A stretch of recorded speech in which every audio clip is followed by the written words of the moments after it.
I finally get to tell them in person how much I love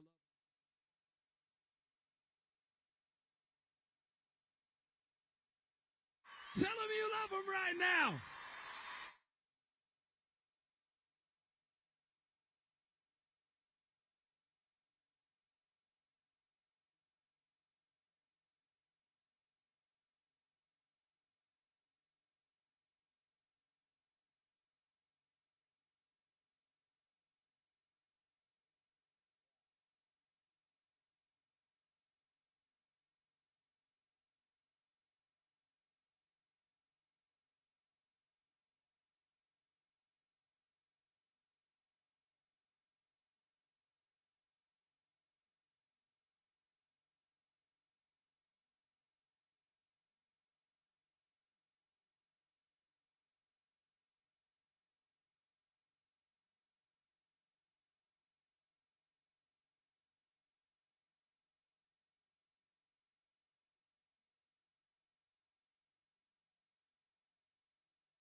Three, two, one, and showtime. It's 9 o'clock on this Friday, October 17th. Welcome to the Live Zone Primetime. I'm producer Chris. This is Tony P. What's going on, baby? Thanks so much for joining us once again, Tony P. Happy Friday. Happy Friday, my friend. I will tell you something. You know what? I really am dressed down today. This is kind of like my suburban casual. dad. This is I call it my suburban dad going to, like, you know, the softball game or going to, like, the pumpkin patch, the picnic patch. Is a good place to right. be. This is kind of like a good pumpkin patch it's suburban feeling like dad. Pumpkin patch weather out there on this Friday night. I don't drink sure. coffee, but I feel like that I could, like, have a nice styrofoam cup of coffee afterwards. I drink more caffeine. I drink enough for both of us. I love it. I got my energy drink too. This is back from my karate days. I used to use this drink all the time when I was fighting, and I'll tell you, got me through. All right. So well, fighting on a Friday. If this is your first time joining us, a couple points of order. One, we've got the QR code in the bottom of the screen. If you want to join the conversation, weigh in on any of the topics we're going to be talking about, or let us know what's going on with you. Other topic of Other thing about the show is if it's live and it's happening now, we're going to bring it to you. And that means I got to take us out. Listen, there's nowhere else I'd rather be on a Friday night than with you, except for maybe Las Vegas. Because right now, the Las Vegas Aces are celebrating their third WNBA championship. That is what you are looking at live right now. This is their celebration on the Las Vegas Strip. The Aces clinched their third championship in 4 seasons back on October 10th, 1 week ago. The team's legendary center, Asia Wilson, scored 31 points in the season finale, capping off a 4-game sweep of the Phoenix Mercury. We're going to let you listen in for a little bit to this celebration. We'll be right back after this, but hang tight, hang tight. We've got a lot more coming up, but we're going to listen in for just a second. An organization that I have given not 1, not 2 keys to the Las Vegas Strip to. Well, we're going to give them a third in a minute, but you give them a keychain. Mark, Nikki, Coach, would you come join me here for a minute if you could? Because we're celebrating 1 more key on this beautiful keychain.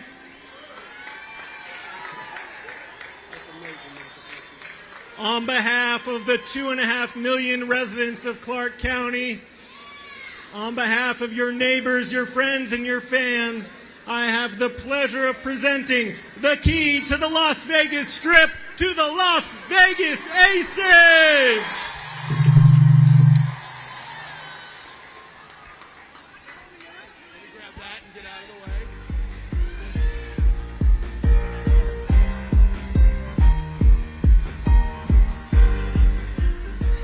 Somebody make some noise one more time for Commissioner Michael Naft.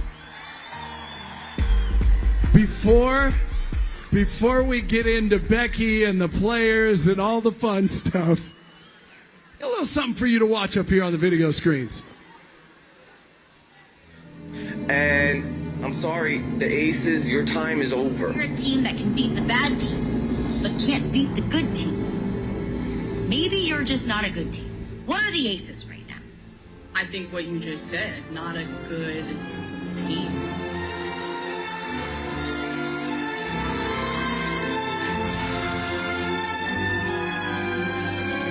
Roz, is the Aces dynasty over? Honestly, probably yes. Young stops, pops, hits, cuts the foul. Jackie Young takeover. But Gray underneath gets it to go on a foul. Gray, what a dish. 10 assists now for Gray. I see them being at the middle of the pack at best. Now, the Las Vegas Aces may end up in a situation where they may have to consider trading Asia Wilson. Wilson, the feed! You bet! You bet! Wilson fading and tinning. Other teams got a lot better, and the Aces seem that they did. Players' hands. Evans connects. Jewel Lloyd lighting Phoenix on fire. Here's Smith. Spins away side to 2. But last year, they didn't make it out of the second round. I don't see them making it to the semifinals.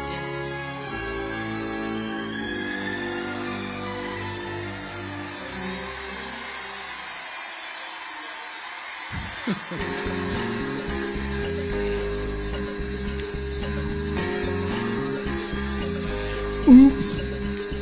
Whoops. Guess you didn't quite get that one right, did you now? Somebody who may have some comments on the video that we just saw a moment ago. She doesn't like me to call her the Hall of Famer, so I'm not gonna. Other than that, I've done everything that you've asked me to do. Y'all, make some noise. Oh my God. I'll tell you the other thing. When Mark came here, he brought her. Everything changed. 3 chips in 4 years. Are you kidding me? The head coach of your 3-time world champion. I'll never get tired of saying it. Las Vegas Aces, the Hall of Famer, Becky Hammond.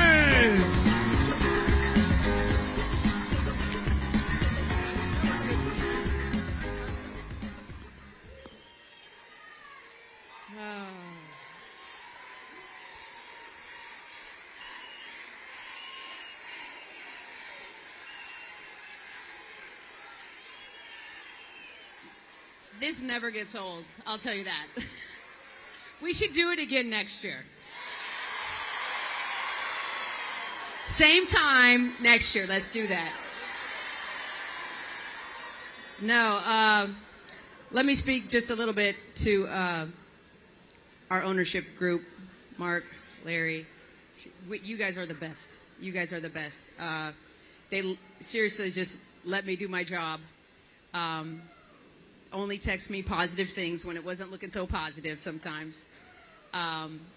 But you allow us to be basketball coaches, basketball players, a basketball organization. I can't tell you, it's kind of rare actually. All right, you've been watching the Las Vegas Aces WNBA celebration.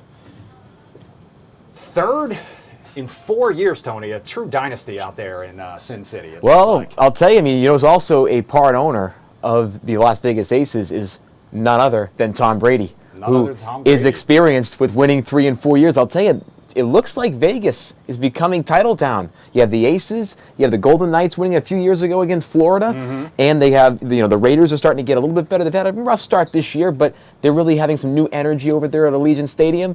And now you have the A's, currently Sacramento A's, basically. They are now finally moving to Vegas in a couple of years. Who knows? This is going to be a sports town. I remember when I was a kid that they were talking about Vegas as like an abstract thing. No one's going to go to Vegas. It's too close to gambling, and gambling wasn't legal as much. Now with the flood of sports gambling, sports in Vegas is now the mainstream. It's incredible what's happened in the last 10 to 12 years watching all these teams come to Vegas and make it not just a title town, but a huge place for young folks to go live there. Business professionals moving out there. It is a hopping place right now. Well, they got to do something because they're not getting the gambling that they used to. That's We right. talked about that a lot. So, it's very true. Especially with the rise in sports gambling. Speaking of sports. Exactly. We'll keep an eye on more this. casinos. We'll go back to it in just a little bit. But in the meantime, Tony, I want to get to what you are watching on this Friday night. And I'll tell you, I thought it was going to be a light night. It's a lot we have on this Friday, so I'm going to run it down as fast as I can if you folks are ready. It is Friday, October 17th, of course. Ukrainian President Volodymyr Zelensky met today with President Trump at the White House, pressing for Tomahawk missiles as fighting intensifies in Ukraine. Trump says he's open but wants accountability before new aid, and again floated a possible summit with Vladimir Putin in Budapest, already unsettling some NATO allies. Back home, the government shutdown hit day 17, and folks, it's the third longest government shutdown now in U.S. history. And the gridlock is only deepening, folks. Senate Republicans are quietly pitching scaled-down deals, one tying health tax credits to defense spending, but no traction behind that yet. The most recent Senate vote failed 51 to 45, short of the 60 needed, and lawmakers have now broken for the weekend. Meanwhile, the White House froze another $11 billion in infrastructure projects, mostly in Democratic-led states, part of President Trump's broader effort to cut what he calls wasteful blue state spending. Betting markets, speaking of gambling, aren't optimistic at all. Only 18% expect the shutdown to end by early November, and now a full third believe that it will drag past mid-November, close to Thanksgiving. So talk about some turkey talk around the shutdown. That was my little rendition there.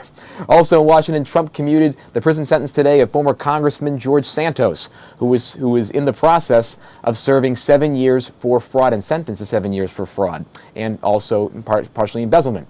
The move drew bipartisan outrage as open political favoritism. Across the country, no Kings protests are set for Saturday in all 50 states. Organizers frame them as a defense on democracy. Republican leaders call them anti-American. In a show of force today, governors in Texas and Virginia have mobilized their National Guard units in response. The White House is asking the Supreme Court to approve deployment of National Guard troops in Chicago, a move Illinois officials say crosses state lines and violates state sovereignty. Former National Security Advisor John Bolton pleaded not guilty today to charges under the Espionage Act, denying accusations that he mishandled classified materials. Overnight, of course, U.S. forces struck a suspected drug-running vessel off Venezuela's coast, killing several and capturing 2 in what the Pentagon calls a major success. Inside the IRS, Trump-aligned officials are reportedly being placed in enforcement divisions, raising concerns about politically selective targeting of donors and advocacy groups. In entertainment tonight, the Academy of Motion Picture Arts and Sciences finalized new diversity requirements for Best Picture eligibility. Starting next year, films must meet at least 2 of the 4 criteria related to on-screen representation, leadership diversity, apprenticeships, and inclusive marketing. Supporters call it overdue reform, and critics warn of a quota overreach. And finally, a more uplifting story tonight. A group of South Carolina high school students donated their entire October paychecks to a local homeless shelter, saying they just wanted to help their neighbors. So that is the rundown. Tonight is a big one, but a lot of developments in the world of entertainment and politics. Sure. Busy night for sure, Tony P. All right, well, you talked about the shutdown. That is obviously the huge story tonight. Yes, it is. So we want to talk about that just a little bit more now. Of course. Day 17 of the federal government shutdown. Things remain at a standstill. Senate not in session today, so no votes. They will be back at it Monday morning, which means the earliest this shutdown could possibly come to an end would be Tuesday. But like you said before, Tony P., not likely. Based on the finger pointing on Capitol Hill, that seems unlikely, like you said. Let's take a listen to House Speaker Mike Johnson first. Good morning. Welcome to day 17 of the Democrat shutdown. I feel like on a day like this, at the end of another long week, I just feel like we ought to apologize. I hate that we have to do this. I don't want to be here any more than you do talking about this subject. It is so difficult to be a happy warrior when you know that so many millions of American people are suffering, being made to suffer unnecessarily because of the Democrats' political games. If you're keeping count at home, we're on day 17 of the shutdown. The Democrats have now voted for the 11th time to keep the government closed. 11 times now. They've refused to just do their basic job, get the government going again, making sure that federal employees are paid, that our troops are paid, Border Patrol agents, TSA agents, air traffic controllers, and everyone else who relies upon the vital services of our federal government. They're being denied that because Democrats in Congress are playing games. And right now, to add insult to injury, if you're paying attention at home, you also need to make note of this. Yesterday, the Senate Democrats took it a step further. They rejected a standalone bill to fund our nation's defense and pay our troops. They voted it down. Now, why is that so noteworthy? Well, the bill was passed out of committee in the Senate with broad bipartisan support. And yet, the Democrats still engaged in a stunt on the floor, and they rejected it. So now they are on record specifically and exclusively to block the paychecks of the troops, to block the funding of our national defense in a very dangerous moment in world history. It is absurd to us. Leader Thune said this on the floor, on the Senate floor after that vote. He said, quote, "That one vote demonstrates just how fundamentally disinterested Democrats are in supporting our troops and providing for our common defense." Yes, that is exactly what we saw. And I suspect that if they were here today and it was on the floor, they'd do it once again.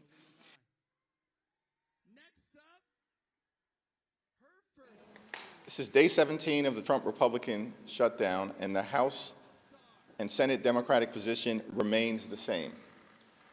We look forward to sitting down with anyone, anytime, any place, either here at the Capitol or back at the White House, to reopen the government, to enact a spending agreement that actually makes life better for the American people, while also addressing decisively the Republican health care crisis that continues to hurt everyday Americans all across the country.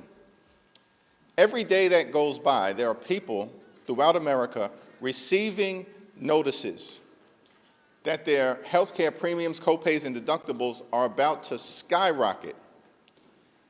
In the district in upstate New York, the North Country, currently represented by Elise Stefanik, there are couples who currently pay about $2,000 per year for their health insurance premiums because they benefit from Affordable Care Act tax credits.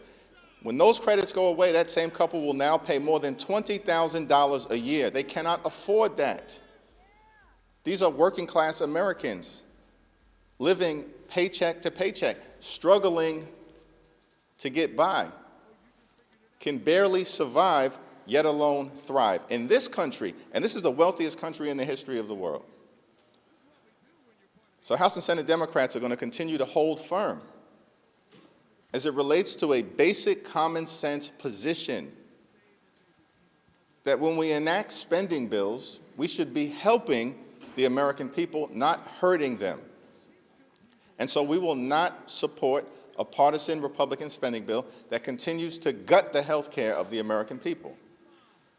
But we will continue to extend that offer to our Republican colleagues and to President Trump and members of his administration. Let's sit down in good faith to reopen the government, to stand by our hardworking federal employees, to enact a spending bill that actually improves the quality of life of the American people, and to address the health care crisis that Republicans have created, devastating people all across the country, including in rural America, in black and brown communities all throughout America, in urban America, in the heartland of America, and in small town America.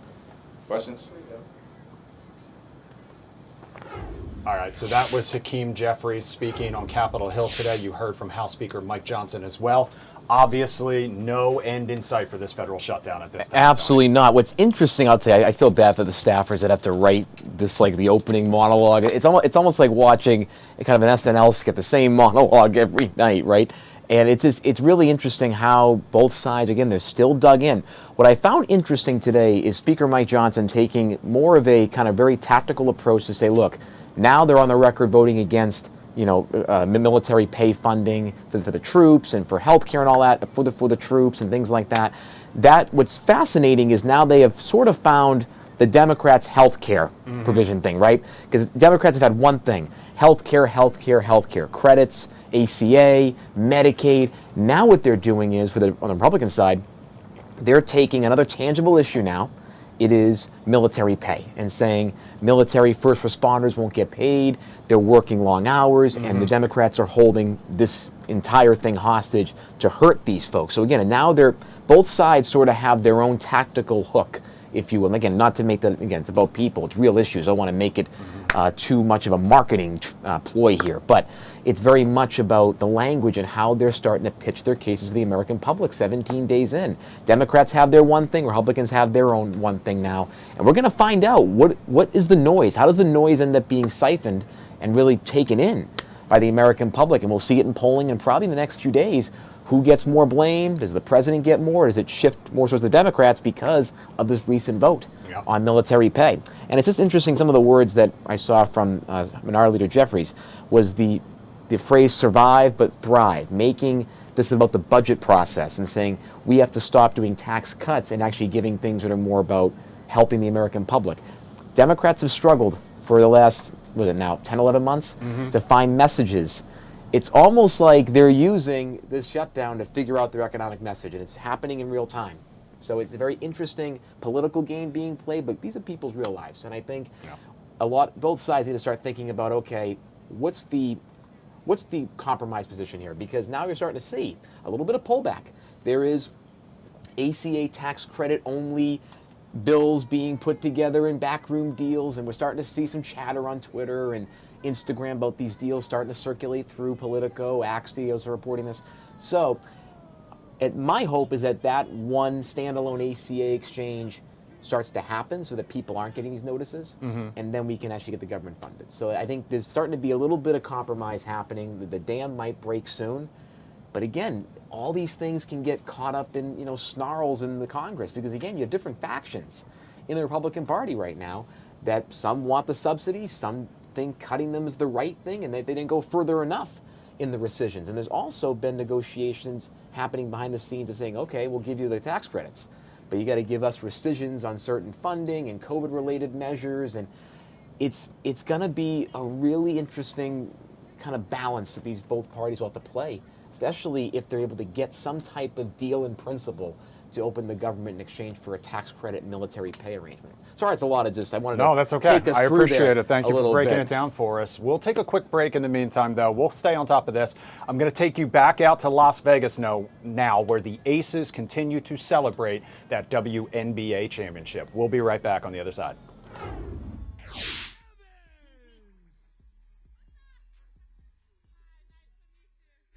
Hey, y'all. Wow, I am so grateful and so blessed to be here with this group. This is a special, special group. I am so blessed. First, I just want to thank my teammates, man. Y'all made this year easy, even though it was a roller coaster. Like, everything was hard for us, but we stuck together. We grinded it out, and we built a bond that will never go away. Like, I love y'all so much.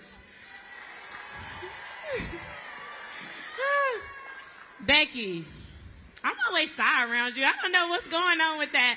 I'm not even shy.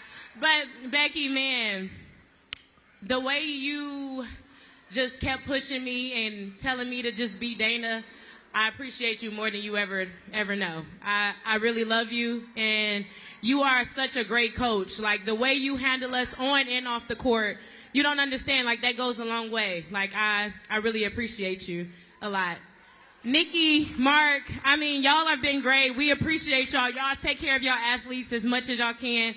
The medical staff. Listen, y'all, I was on one knee, baby. I was dragging this leg like that, but they had me, y'all. They had me, and I love y'all, man. Y'all really held it down for me.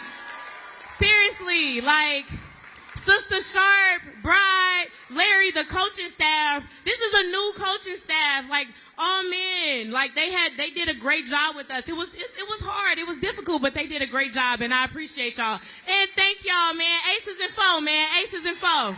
Aces and four. Yeah! Give it up for the not so shy, Dana Evans! All right, we're going to do the sound effect when Dana Dane go through that lane. Beep, beep. Beep, beep. Beep, beep. Let's go. The math just works. The math just works. The math is mathing. The math is mathing. Immaculate vibes, maximum effort, facing all kinds of adversity and just F it. You know, just keep going. Just keep going. Keep playing. Don't listen. Don't listen. Keep going. Talk back a little bit if you need to. I see you on social since the finals. And listen. So you take immaculate vibes, you take maximum effort, you take three-point shooting, you take all the hustle in the world, you take the greatest attitude, and right, you you've been take listening a to world the championship Las ring. Vegas What does it Aces equal? WNBA celebration. We're going to keep an eye on this. Third WNBA championship in 4 years, an absolute dynasty out there, Tony P. A big night. Yo, I tell you, I mean, it's and again, you know, Mark Davis, the owner, the Raiders haven't had a title in many, many years. This is kind of good for him to kind of get that championship winning streak happening under his administration as opposed to his father's, Al Davis, back in the old days. No question, no question. All right, let's see what we can do now. What do we got going on here? Let's go that. All right, stand by. There we go. All right, we're going to move on to our other big story tonight, and that is the hundreds of thousands of protesters hitting the streets of the nation's capital and other U.S. cities tomorrow for the No Kings rally. This is another No Kings rally. This is some video from a little earlier tonight down by the Lincoln Memorial. Organizers say this weekend's event will be bigger than ever. A flagship event scheduled for Saturday from noon to 2 p.m. at 3rd Street and Pennsylvania Avenue near the U.S. Capitol. Other actions begin as early as 9 a.m., including bridge brigades in Arlington, a human chain along Broad Street and Falls Church, and a rally stretching along Route 1 from College Park to Mount Rainier in Prince George's County. Smaller gatherings got underway tonight in several communities ahead of the main march. That's what you're looking at here. For more on the event, though, I want to bring in Robert Weissman. He is the co-president of Public Citizen. They are one of the organizers of tomorrow's rally. He joins us now live. Thank you so much for joining us tonight. Can you hear us? Robert, can you hear us? All right, stand by. Let me make sure we have your mic. All right, here we go. Are you on mute by any chance? No, you're not. Test 1 2. All right, what's happening here? Stand by for a second. Tony, in the meantime, talk to me a little bit more about this No Kings rally. So this is a grassroots movement since the beginning of the second Trump administration. There was the first rally happened in the summer, and it was across the D.C. area, DMV. Also, there were a lot of protesting in Arlington County as well. And this is really, from organizers on the ground and from a lot of the social media, posting and rhetoric. This is about fighting back against the Trump administration's quote-unquote authoritarian type policies, things like the troops in the streets, the National Guard in D.C. and other parts of the country, as well as, the actions of ICE. This is, a lot of these impetuses are happening because of those moments that have happened in, I would say, the last 60 to 90 days. Yeah. And again, before in the summer. I'm hoping, fingers crossed, Robert, thank you so much for your patience. Yes. Can you give me a quick, hopefully we can hear you now. Oh my. All right, I'm going to try to figure out what's going on. In the meantime, we're going to try to head back out to Las Vegas. I apologize for the issues. It's okay. It's all right.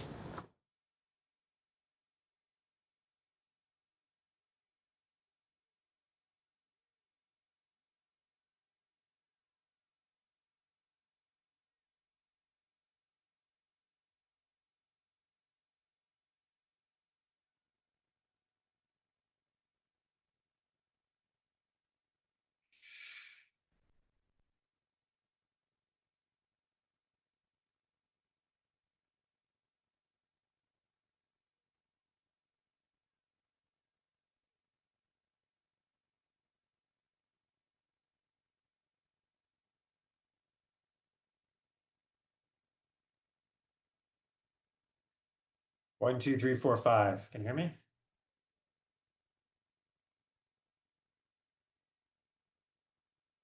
Doesn't look good. I was speaking. Still talking. All right.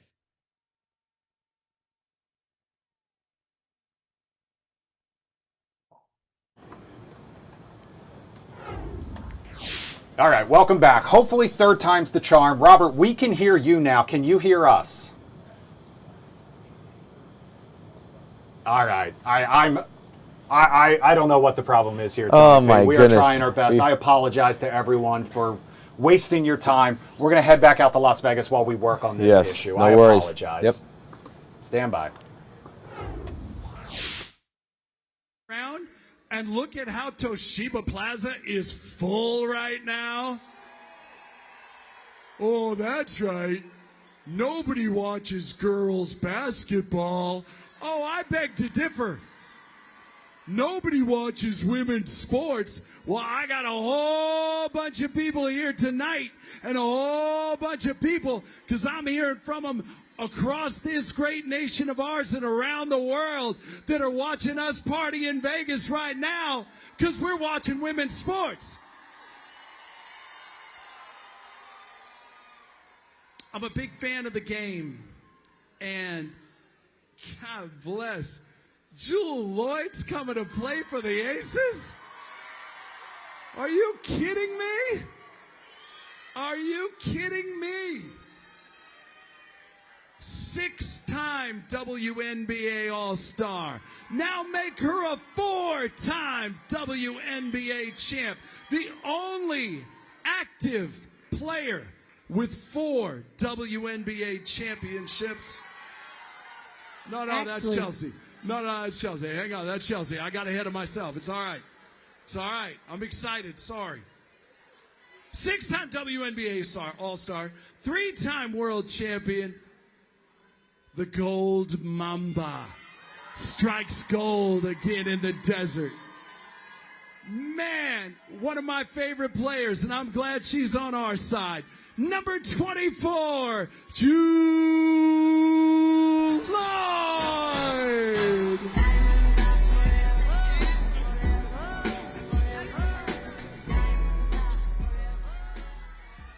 Man. Now this is a parade. I had some other ones, but this one hits a little different. Oh man, what to say, Charles? What do I say up here? Well, I asked for a trade. Things are kind of weird and up there. I got a call, like, oh, I don't know where you're going to go. And then a couple hours later, it was like, you're going to Vegas. Why in the world would they send me to fucking Vegas? With this? With this? There's a lot of things talked about. My family, me, my character, my leadership. I would never win again. Hold on.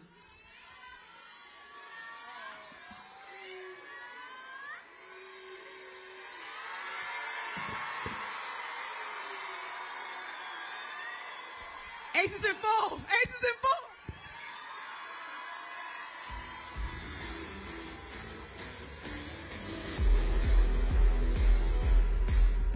Y'all make some noise one more time for July! Sure. 1, 2, 3, 4. Mamba! Mamba! Mamba! Mamba! There's a lot to say about this next player. There's a lot. So I got a little ahead of myself. Also, a 6-time WNBA All-Star. I saw that when I looked down. 4-time WNBA champion. The only active player 3, 2, with 4 WNBA championships. All right, welcome back to Fox 5. Live Zone Prime Time here on this Friday night. The Gremlins in the Machine on Friday. I guess. I mean, we're about, what, 15 days till Halloween now? Why are they doing this to us? I know. Trust me when I tell you. Oh, my God.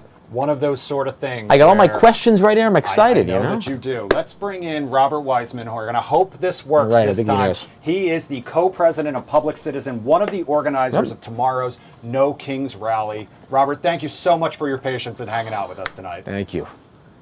Hey, it's good to be with you. You know, it's going to take persistence to beat Donald Trump, so we're in for the long haul. That's what we appreciate. Well, listen, listen, you've been so patient, but if you will just indulge me for one more second, I wanted to play this soundbite from House Speaker Mike Johnson earlier today, so you could kind of hear how he characterized tomorrow's event, and I want to get your reaction on the other side of it, if that's okay. Sure thing. Now, tomorrow, the Democrat leaders are going to join for a big party out on the National Mall. They're going to descend on our Capitol for their much-anticipated so-called No Kings Rally. We refer to it by its more accurate description, the Hate America Rally, okay? And I'm not sure how anybody can refute that. If you think about what's going to happen here tomorrow, you're going to bring together the Marxists, the socialists, the Antifa advocates, the anarchists, and the pro-Hamas wing of the far-left Democrat Party. That is the modern Democratic Party. That's where they've gone. And the Hate America Rally is the common theme among all those groups. Listen to the language they use themselves. Many of them don't like living in America. They hate capitalism. They hate our free enterprise system. They hate our principles. They hate the ideas that we come in to work every day to fight for, to preserve, in the greatest nation in the history of the world. They hate the idea of individual freedom and limited government. They hate the idea of the rule of law. They fight against it all the time. They hate the idea of peace through strength. They lobby against it all the time. Individual freedom, limited government, the rule. Robert, you heard him there, the Hate America Rally instead of the No Kings Rally. Can I get your reaction first and foremost to that characterization? Sure. I mean, that's ridiculous, but more, it's shameful. What's going to happen tomorrow are Love America rallies, patriotic rallies across the country.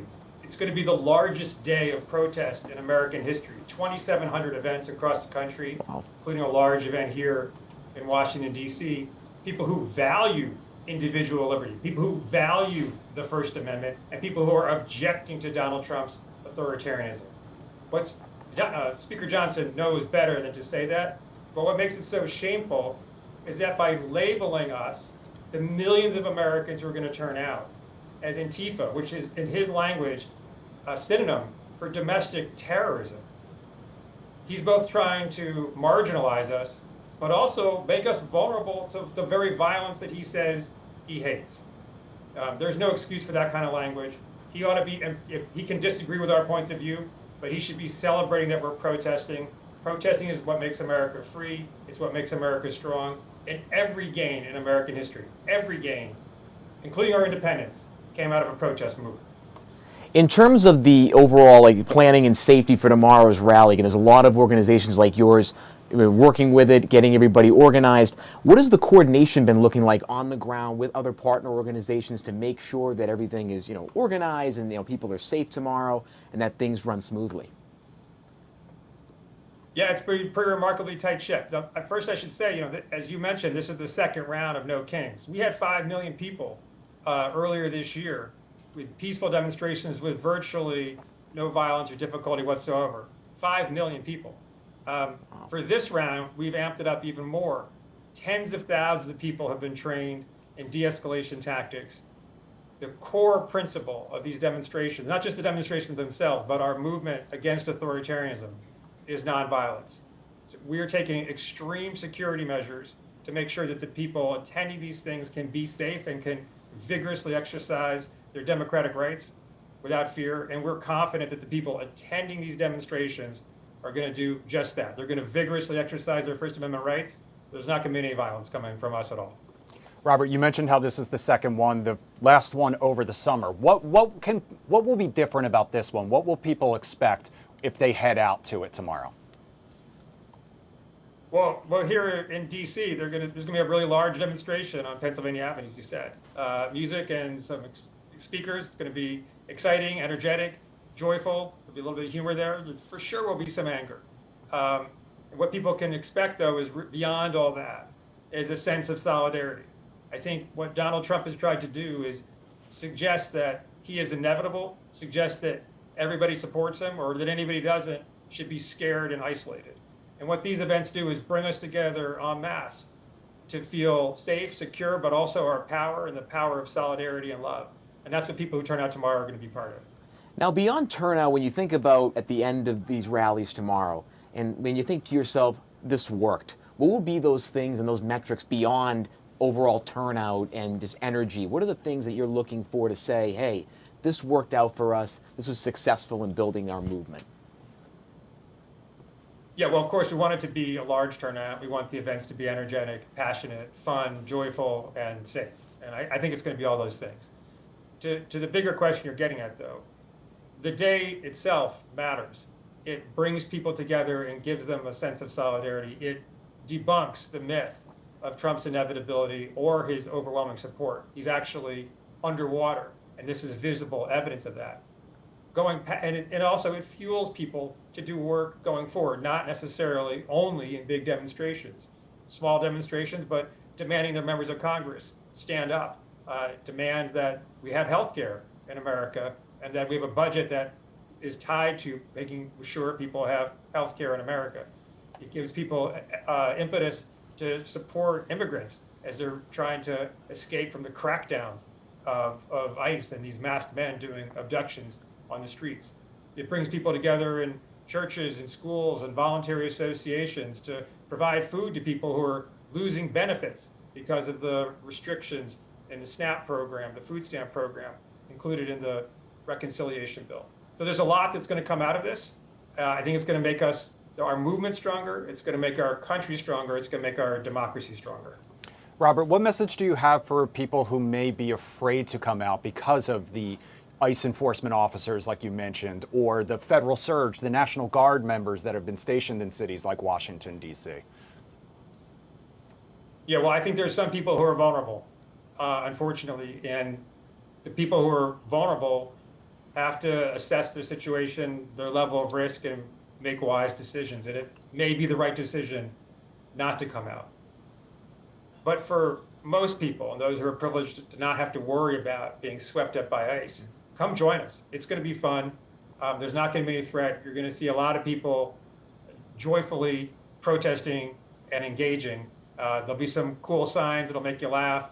There'll be some speakers that inspire you. And there's going to be energy in a crowd that's going to uplift you and make you feel hope in a time when many of us feel just too much darkness. And for folks that might be kind of, in the middle on this, maybe saying, I like your message, but, I'm kind of not sure about the protests and the energy, what is the most misunderstood thing that you have come across in really getting this rally ready? And how have you worked to either, really push more against that? Well, I think for the numbers that turnout we're expecting, I think people are increasingly joining. In the early months of the administration, I think, and particularly here in Washington, D.C., with so many federal workers so vulnerable and being laid off or unsure about their status, there was a kind of fear that was almost palpable, without parallel in my lifetime in Washington, D.C. Now people are starting to find their footing. And when they come together and turn out, I think they find strength and power and solidarity. And if they're still not sure, that's fine, but I'd encourage them to join. Because it's going to be an uplifting experience. And if it doesn't feel right for you, or it's too hard to get down to the mall, tune into the live stream and see for yourself what's going on, what the energy is, and join us in the next one. Yeah, and that live stream you'll be able to watch right here on Fox Local and Fox 5 DC's YouTube page. We'll have complete coverage of that tomorrow with Saeeda Abbas right here live in studio. Before we go, can you talk to us just a little bit more about what Public Citizen is and how people can get involved if they want to? Sure, thanks. We're founded by Ralph Nader more than 50 years ago. So we're a consumer advocacy organization, a pro-democracy organization.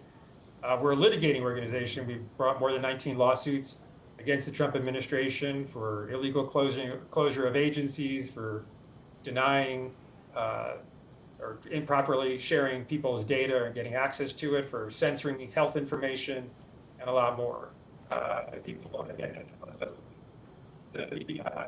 And then it's.org will open your eyes to all the different things we're doing.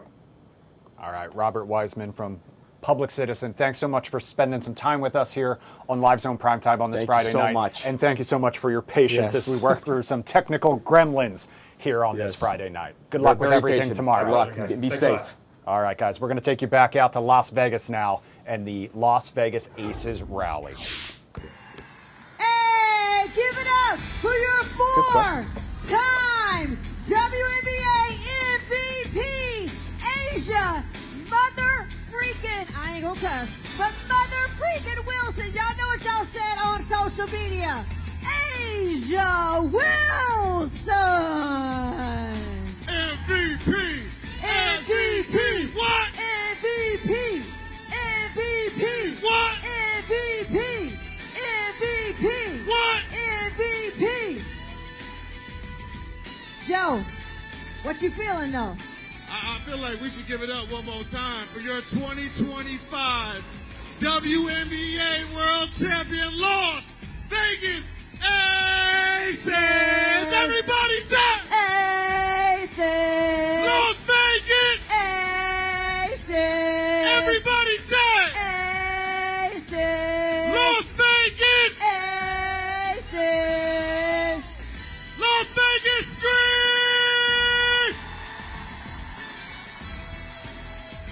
Hey, somebody make some noise for CJ and Joe.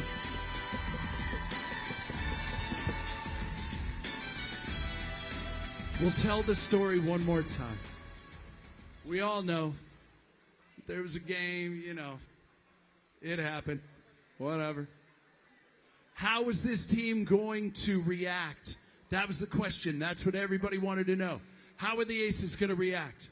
They came back that next day against the Valkyries and just put a whooping on them. Just put a whooping on them.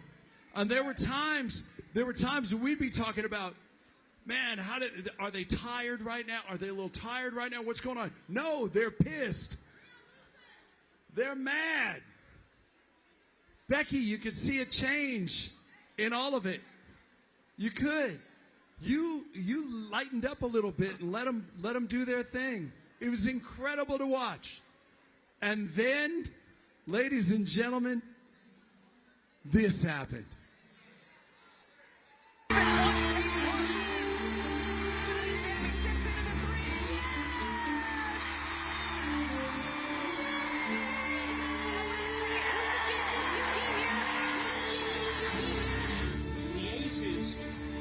A third title in 4 years.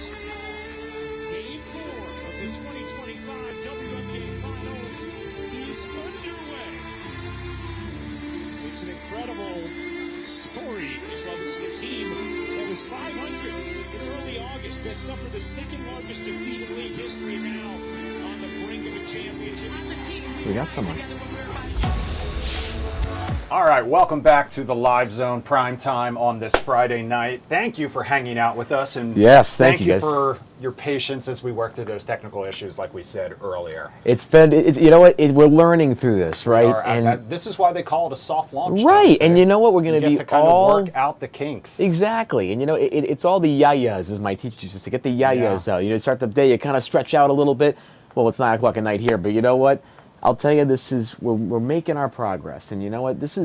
I'll tell you, that's what makes podcasting the new, mediums. That people love kind of the unfiltered, kind of just off the cuff, and sometimes mistakes are part of that. It's human. That is people very like true. it. It's live. That's how you know we it's roll live. We roll with it.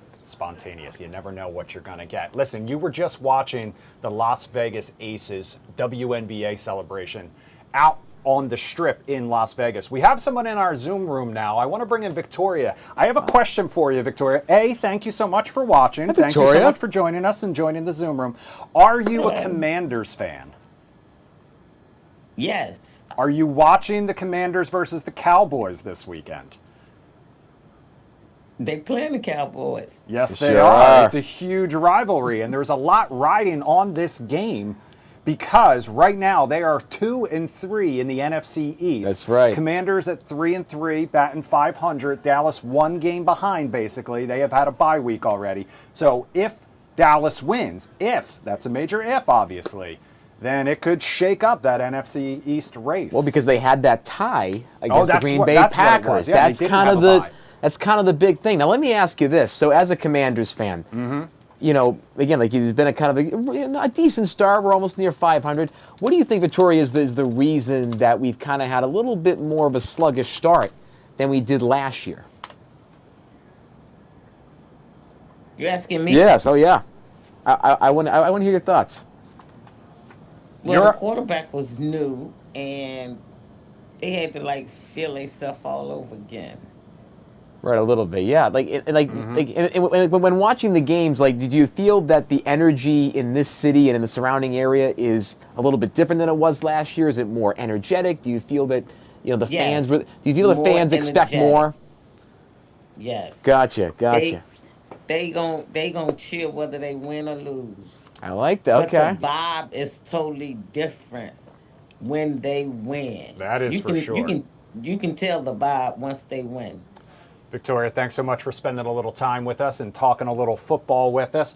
I think one of the things that obviously has had a major impact on this season is the loss of Terry McLaurin. Yes. Because he has not been on the field in a month. He was obviously the holdout at the beginning throughout training camp, wanted that bigger contract, said his age wouldn't affect him, got hurt, and has not managed to play since. So one of their major offensive weapons out of the mix. Earlier today, Coach Dan Quinn did talk to the media all about what to expect this Sunday. I want to take you back to that now.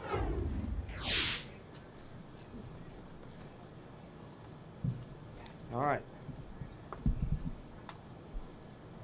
So quick.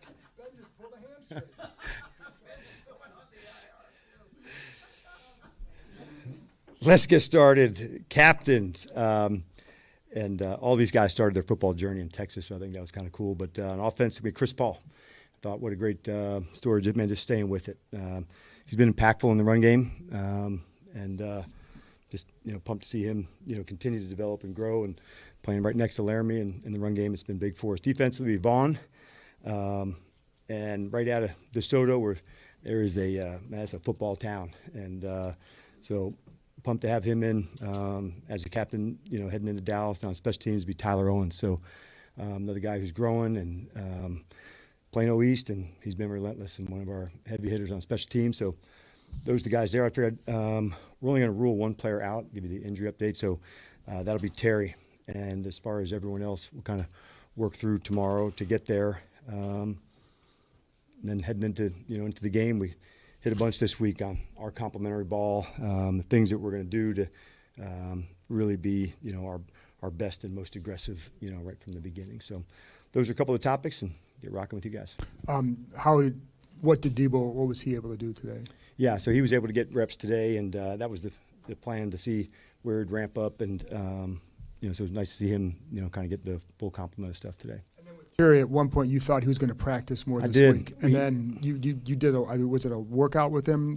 What happened there? What aren't you guys seeing with him? Yeah, and it's frustrating for him because he's working at it hard, and with an injury like this, this is a speed player, and so on movements where you're jogging or not, fully there, it's just not ready yet. And that sometimes happens, when you have a soft tissue injury and you're wanting it to get there, but you have to push it at the top speeds. And so sometimes, John, that's an acceleration. Sometimes it's decel, how hard you have to plant and turn.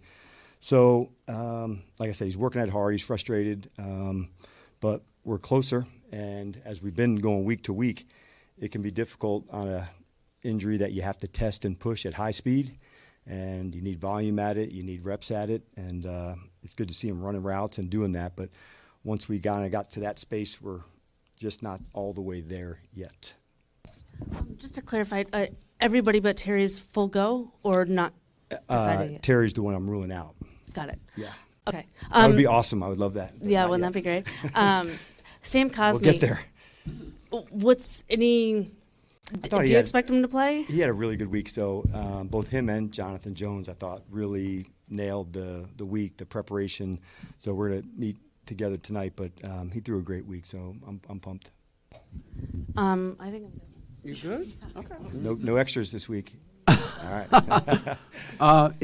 Dan, is it fair to say that Terry's injury has lingered much longer than you all thought it would? Yeah, and I think, like the easy question was like, why not IR? Like, well, two ways. Like, you don't want to go there if he's earlier, and then like all of a sudden you're like, after 2 or 3, you're like, man, that's there. So it's like that fine balance when you're right in the space. And so I think that's what, they're not just as easy as, hey, this is no matter what, 2 weeks or 4 weeks or that.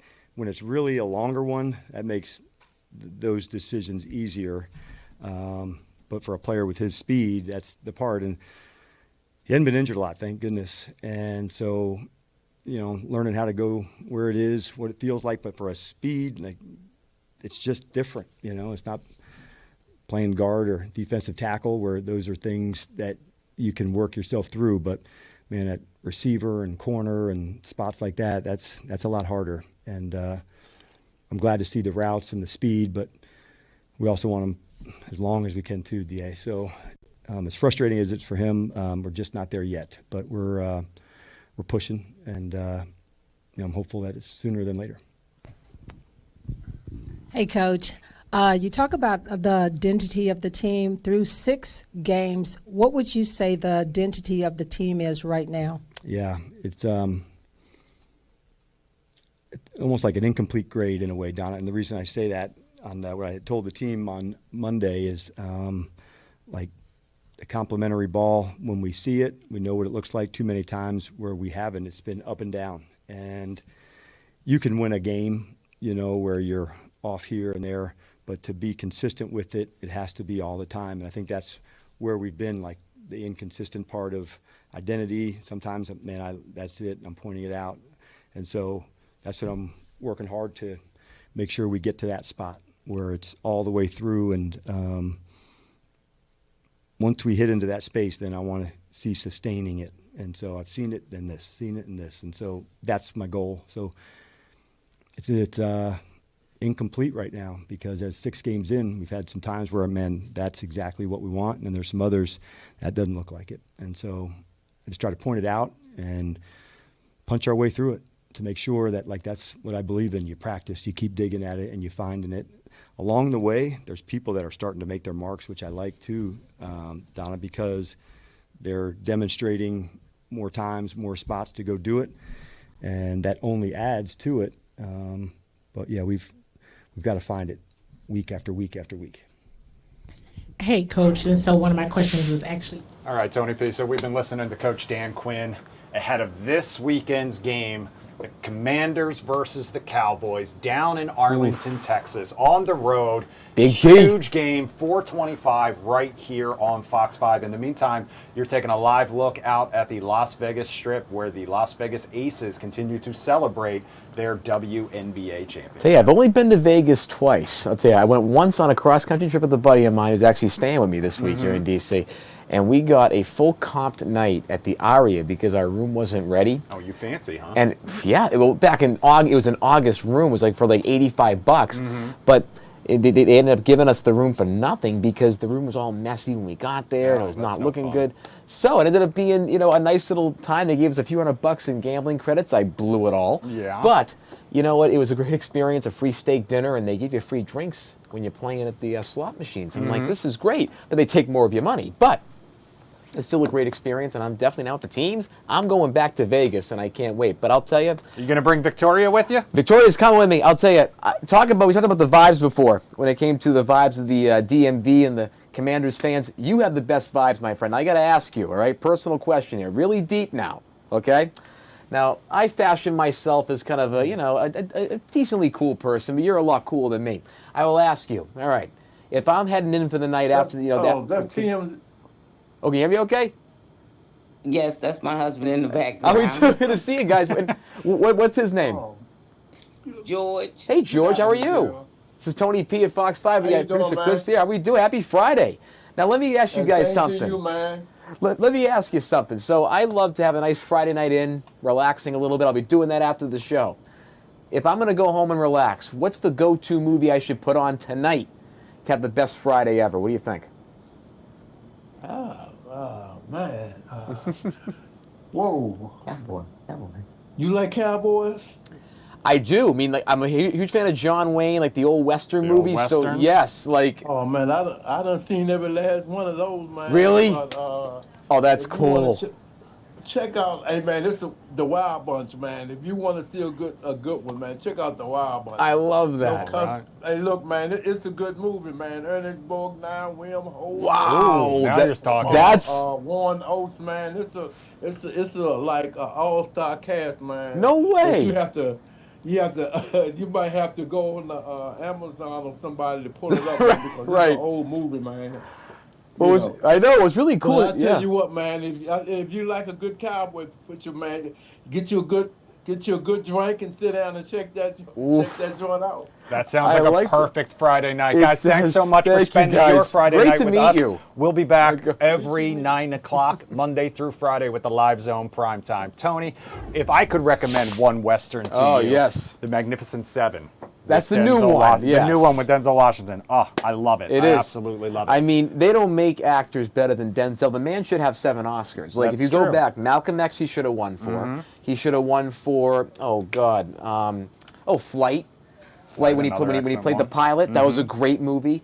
I mean, he should have won for Fences. There's so many movies that he has not. Again, he won 2 Oscars, so again, he's not chopped liver. Highest to lowest on Apple TV Plus. Right. That's his latest collaboration. Right. Spike Lee. If you are looking for something else to watch, season 3 of Loot is out right now with Maya Rudolph. That's on Apple TV Plus. Nice. Season 3 of The Diplomat with Kerry Russell. Ooh. Also a little reunion, West Wing reunion. Allison Janney and Bradley Whitford both in the new season. That's as well. out again? That's streaming on Netflix. Season 3 is out now. Also, you've got a couple new documentaries, okay? And one that I'm pretty excited Lay them down for me. I gotta get my notepad. Mr. Scorsese. It's a 5-part docuseries on Apple TV Plus. And then Ben Stiller put together a very personal one. It's about his parents, about that. Stiller and Mara. Yep. Jerry Stiller and Ann Mara. They were a comedy duo back in I want to say like the 40s and 50s and 60s. Jerry Stiller, you also know from his classic role as George Costanza's dad, Frank, on Seinfeld. And King of Queens. So very personal, very personal. And then you've got the new season of Starting 5 on Netflix. This is the the NBA followed the 2023-2024 season. Oh, Prince wow. George's County's own Kevin Durant featured in this one. No way. At the time, he was on the Phoenix Suns. Now, of course, he's on the Houston Rockets. We're down to our last 30 seconds. We need a TikTok. Oh, trust me, I can go on for hours about this. Sorry. Thank you, everyone, for joining us this week. Our soft launch will work out some of those kinks. We'll be back Monday night, 9 o'clock, Live Zone Primetime. You can join the show anytime just by scanning the QR code that I put up on the screen. Let me drop it. That one right there. For Tony P, I'm producer Chris. Have a great weekend. Total coverage tomorrow right here on Fox Local, the No Kings protest, and then complete coverage of the Commanders and the Cowboys Sunday, 4/25. Big weekend for us. Over on Fox 5. Tony P. Thank you, folks. We did it again. We're going to work on it. We're going to work on it. Victoria, thank you guys so much. Have a great night. We'll see you soon. See y'all. Take care.